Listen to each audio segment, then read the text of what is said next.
au bord de l'eau. Un lourd soleil tombait d'aplomb sur le lavoir.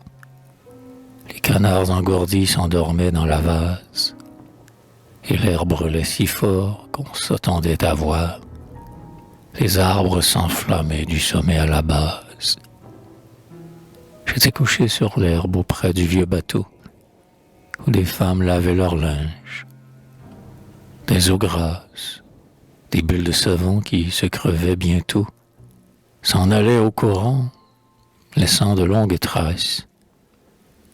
Et je m'assoupissais lorsque je vis venir, sous la grande lumière et la chaleur torride, une fille marchant d'un pas ferme et rapide, avec ses bras levés en l'air, pour maintenir un fort paquet de linge au-dessus de sa tête.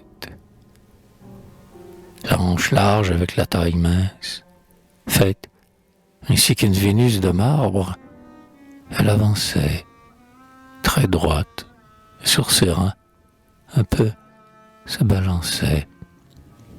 Je la suivis, prenant l'étroite passerelle, jusqu'au seuil du lavoir, où j'entrai derrière elle. Elle choisit sa place, et dans un baquet d'eau, d'un geste souple et fort abattit son fardeau. Elle avait tout au plus la toilette permise. Elle lavait son linge, et chaque mouvement des bras et de la hanche accusait nettement, sous le jupon collant et la mince chemise, les rondeurs de la croupe et les rondeurs des seins. Elle travaillait dur, puis, quand elle était lasse, elle élevait les bras et, superbe de grâce, tendait son corps flexible en renversant ses reins. Mais le puissant soleil faisait craquer les planches. Le bateau s'entr'ouvrait comme pour respirer. Les femmes haletaient. On voyait sous leurs manches la moiteur de leurs bras par places transpirées. Une rougeur montait à sa gorge sanguine.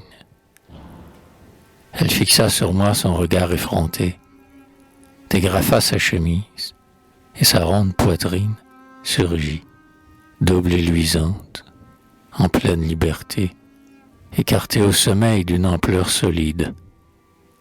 Elle battait alors son linge, et chaque coup, agité par moments d'un soubresaut rapide, les roses fleurs de chair qui se dressent au bout. Un air chaud me frappait, comme un souffle de forge, à chacun des soupirs qui soulevaient sa gorge. Les coups de son battoir me tombaient sur le cœur. Elle me regardait d'un air un peu moqueur. J'approchai, l'œil tendu sur sa poitrine humide, de gouttes d'eau, si blanches et tentantes au baiser. Elle eut pitié de moi, me voyant très timide, m'aborda la première et se mit à causer. Comme des sons perdus m'arrivaient ses paroles. Je ne l'entendais pas, tant je la regardais. Par sa robe entr'ouverte, au loin, je me perdais, devinant les dessous y brûler d'ardeur folle. Puis, comme elle partait, elle me dit tout bas de me trouver le soir au bout de la prairie. Tout ce qui m'emplissait s'éloigna sur ses pas. Mon passé disparut ainsi qu'une otarie. Pourtant j'étais joyeux, car en moi j'entendais les ivresses chanter avec leur voix sonore.